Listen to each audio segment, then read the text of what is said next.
આપણે આ જમણી બાજુ લેટરલ કેનાલ બીપીપીવી હોય એના માટેની એક્સરસાઇઝ જોશું આપણે. ઘણા બધા પેશન્ટ દૂરથી આવતા હોય છે કે જે બીજી વખત એક્સરસાઇઝ માટે આવવામાં મુશ્કેલી પડતી હોય છે, તો એમને ઘરે પણ કામ આવી શકે એટલા માટે આપણે આ વિડીયો બનાવી છીએ, જેથી કરીને દૂરના પેશન્ટને થોડો ફાયદો થાય અને ધક્કો ઓછો થાય. તો સંગીતા, તો આ વિડીયો આપણે યુટ્યુબમાં અપલોડ કરશું પેશન્ટના રિલેટિવ માટે કે પેશન્ટને કરાવી શકે એક્સરસાઇઝ, તો એમાં તને કાંઈ વાંધો નથી ને? બરોબર. તો હવે આપણે જોશું જમણી બાજુનું લેટરલ કેનાલ બીપીપીવી એની એક્સરસાઇઝ જોશું. તો પહેલી પોઝિશન છે, પેશન્ટને સીધું સુડાવવાની છે. સીધું સુડાવી અને 2 મિનિટ સુધી આપણે 1 થી 2 મિનિટ સુધી રાહ જોવાની છે. પછી જમણી બાજુનું લેટરલ કેનાલ બીપીપીવી છે, આ મેનોયુરનું નામ છે લેમ્પર્ટ મેનોયુર અથવા બાર્બેક્યુ બીબીક્યુ મેનોયુર. બરોબર. તો હવે આ મેનોયુરમાં આપણે પહેલી પોઝિશન, દરેક સ્ટેપ છે. તો પહેલું સ્ટેપ છે સીધું સુવાનું 1 થી 2 મિનિટ માટે.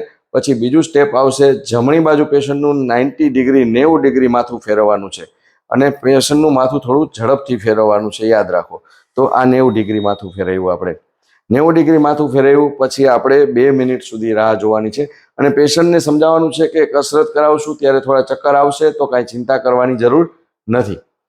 અને યાદ રાખો, અને પેશન્ટની આજુબાજુ બે બાજુ એક રિલેટિવને રાખવાના છે, જે રીતે ઊભા છે એ રીતે.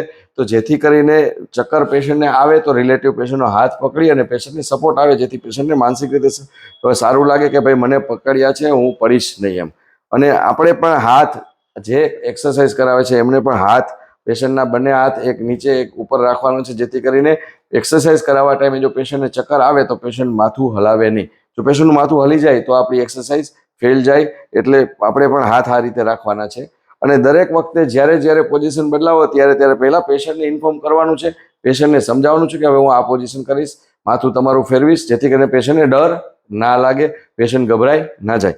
તો હવે આ 90 ડિગ્રી આપણે જમણી બાજુની પ્રોબ્લેમ માટે આપણે 90 ડિગ્રી જમણી બાજુ ફેરવ્યું માથું. હવે અહીંયાથી આપણે ડાબી બાજુ ડાયરેક્ટ જશું, 180 ડિગ્રી માથું ફેરવશું. હવે માથું ડાબી બાજુ ફેરવીશ અને માથું, હા યાદ રાખો, જેટલું બને એટલું ઝડપથી ફેરવવાનું છે. ડાબી બાજુ ફેરવું છું.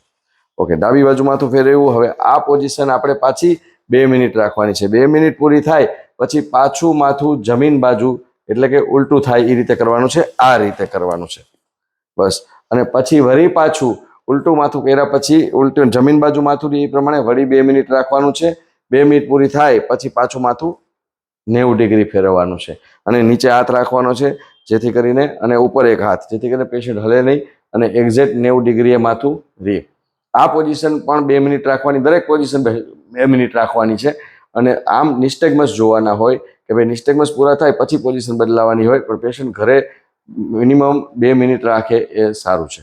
હવે આ વિડીયો ડૉક્ટર અને પેશન્ટ બંને માટે છે કે ડૉક્ટર પણ પોતાના પેશન્ટને આ વિડીયો જોઈને એક્સરસાઇઝ કરાવી શકે છે. હવે આ 2 મિનિટ પૂરી થાય પછી પેશન્ટને સીધું કરવાનું છે, પણ પેશન્ટને સમજાવવાનું કે હવે સીધું થવાનું છે અને ઝડપથી થવાનું છે. ઝડપથી મૂવમેન્ટ થાય એ ખૂબ જ જરૂરી છે, નહીંતર એક્સરસાઇઝનું રિઝલ્ટ ઓછું આવે. ઝડપથી સીધું થવાનું છે હવે તારે.